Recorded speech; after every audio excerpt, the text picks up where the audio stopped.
اهلا بيكم في مطبخ فراولة. فينا عشاق الاكلات الحرشة. النهارده هنعمل مع بعض اكله من ألذ الاكلات المصريه والمطبخ الشرقي. هنعمل المسقعه بنسخه مختلفه تماما. فلو فاكره انك عملت قبل كده مسقعه، لا انسي.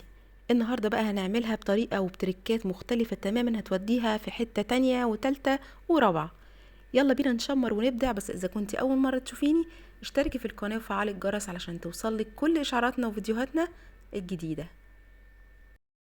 معانا هنا كيلو ونص من البتنجان، والبتنجان بخلي بالي من كام حاجه كده وانا بشتريه، ان يكون بيلمع فيه لمعه كده زي ما احنا شايفين، وكمان بيكون طويل شويه كده مش اللي قصير، ولما بضغط عليه بايدي بلاقيه سفنجي كده من جوه مش مكلكع. الكلكعه دي بتدل انه مبذر وفيه بذر كتير وبيبقى طعمه مرر، لكن المواصفات الصح هي دي للبتنجانيه وانت بتختاريها. هغسلها كويس وانشفه، وبعدين هبدأ اقطعه بالطريقة اللي احنا شايفينها دي. هحوش الحتة اللي من فوق دي، وهقشر جزء من الجنبين زي ما احنا شايفين كده، وهبدأ اقطعه شرايح بالشكل ده. هقطعه كله بنفس الشكل كده. والشريحة انا بحبها متوسطة مايلة للسميكة، لكن مش بحبها رفيعة. المسقعة بتبقى عايزة الشريحة متوسطة مايلة الى السميكة. بجيب بقى بولة كبيرة او طبق كبير بلاستيك، واحط فيه بقى كل الكمية بتاعتي، وارش رشة حلوة خالص خالص من الملح، وهقلبه كويس جدا علشان يتوزع الملح على كل البتنجان.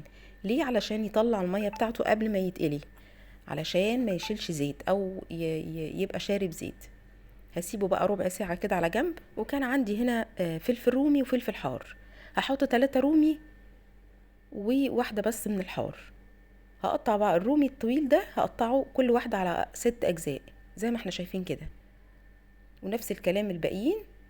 والفلفل الحار مش هقطعه علشان ما يخليش كل الكمية مشطشطة. تمام كده. البتنجان بعد ربع ساعة تلت ساعة لقيته صفى المية بتاعته، علشان ما يشيلش معايا زيت في القلية. هشطفه كويس من الملح وانشفه في طاسة بقى مليانة زيت على النار. هيبقى سخن جدا الزيت. هنزل بالبتنجان بتاعي زي ما احنا شايفين كده على نار عالية، علشان ما يشربش معايا زيت. كل ما تبقى النار متوسطة او هادية هيشرب معايا زيت. تمام كده. هسيبه بقى لغاية ما ياخد لون حلو، واقلبه على الناحية التانية. انا بحبه يكون لون ذهبي غامق مش ذهبي فاتح.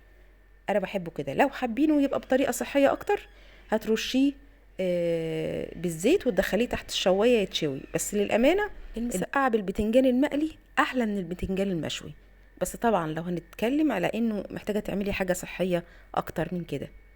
هطلع بقى كمية البتنجان بتاعي، هصفيه كويس جدا واحطه في مصفى علشان يصفي الزيت بتاعه منه. تمام كده. هطلع كل الكمية واحطها في المصفى لغاية ما تتصفى كلها من الزيت. وفي نفس الوقت كل طبقة هطلعها هحط عليها زي منديل ما بين كل طبقة وطبقة، زي كده شايفين. هحط طبقة وعليها منديل وطبقة وعليها، وهكذا علشان متبقاش شاربة زيت كتير. هنزل بقى بعد البتنجان ما اتقلى بالفلفل بتاعي، هديله بس تشويحة حلوة ياخد اللون الذهبي. هجيب بقى صينية على النار، احط فيها معلقتين من الزيت، وانزل ببصلاية متوسطة اقطعها مكعبات زي ما احنا شايفين كده. انا مش هفرم البصل، لكن هقطعه مكعبات متوسطة زي ما احنا شايفين كده. انا عايزاها متوسطة مش صغيرة ومش مبشورة. تمام. هقلب فيها كده وادبلها، وانزل بملح وفلفل، معلقة صغيرة ملح وفلفل، وادبلها كمان. هدبلها كويس لغاية ما تاخد اللون الذهبي الحلو ده. وبعدين هنزل عليها بمعلقة من الثوم المفروم، وبرضه هديها تشويحة حلوة كده لغاية ما توصل للون الذهبي الغامق.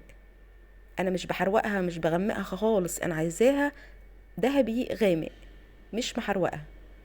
هنزل بقى هنا بعصير الطماطم بتاعي، تقريبا كيلو وربع من عصير الطماطم المعصور ومتصفي كويس جدا، ودي خطوة اساسية لازم نصفيه كويس جدا.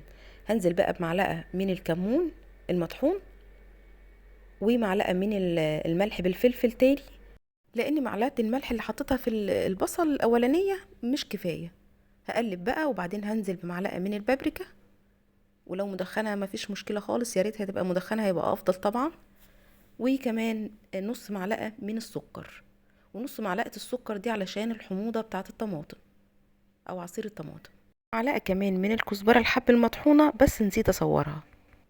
هقلب بقى كويس، واول ما تتسبك بالشكل اللي احنا شايفينه ده، هنزل بقى بالبتنجان بتاعي بشويش وبطريقة منسقة علشان ما يتبهدلش مني شكله. هرص كل الشرايح جنب بعضها، وبعدين هجيب الفلفل برضه احطه. هحط الفلفل المقلي اللي قليناه، وعايزه اوريكم لون الفلفلايه شايفين عامل ازاي، مش محروق برضو، هو لو واخد اللون الذهبي بس يا دوب اتشمع في الزيت وخلاص. هرصهم بقى كده رصه حلوه، وهغطيهم، وهنزل بقرن الفلفل. انا ما قليتوش قرن الفلفل الشطه، ما قليتوش، حطيته زي ما هو كده. هغطي بقى الكلام ده كله لغايه ما يتسبك 3 دقايق بالظبط. 3 دقايق الخليط يتشرب، البتنجان يتشرب الخليط، وانزلها تحت الشوايه على طول. تطلع بقى من تحت الشوايه احلى والذ مسقعه ممكن تتخيليها. اكله صيامي اقتصاديه سريعه وسهله وموفره جدا. البتنجان، سعر البتنجان دلوقتي في السوق مش جايب 10 جنيه. والطماطم برضو نفس الكلام تقريبا. يعني صينيه مسقعه اقتصاديه للأسرة المصرية الأصيلة اللي بتحب الأكلات الحرشة. لو جربتيها بأي طريقة تانية أنصحك تجربيها بالطريقة دي. تعالوا بقى نغرف ونشوف الكلام على ايه. شايفين بقى الشكل عامل ازاي؟ تعالوا بقى نغرف في طبق ونشوف الطعم. مبهرة مبهرة يا جماعة، طعمها رهيب رهيب بجد.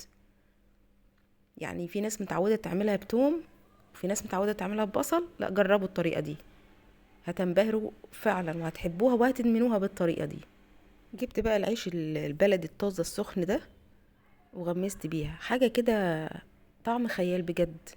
اعملي بقى جنبها، انا عملت جنبها طحينة، اعملي جنبها شوية رز، اعملي جنبها سلطة زبادي او سلطة خضراء او شوية خس. كل المقبلات دي تتاكل جنبها. اشجعك بجد تجربيها، وواثقة انها هتكون ادمان لكل عيلتك. اذا جربتوها بالطريقة دي اكتبوا لنا رأيكم بقى في كومنتات، دي حاجة بتشجعني جدا اني اكمل. ما تنسوش بقى اللايك والشير لكل حبايبكم. انتظروني في وصفات احلى واحلى من مطبخ فراولة.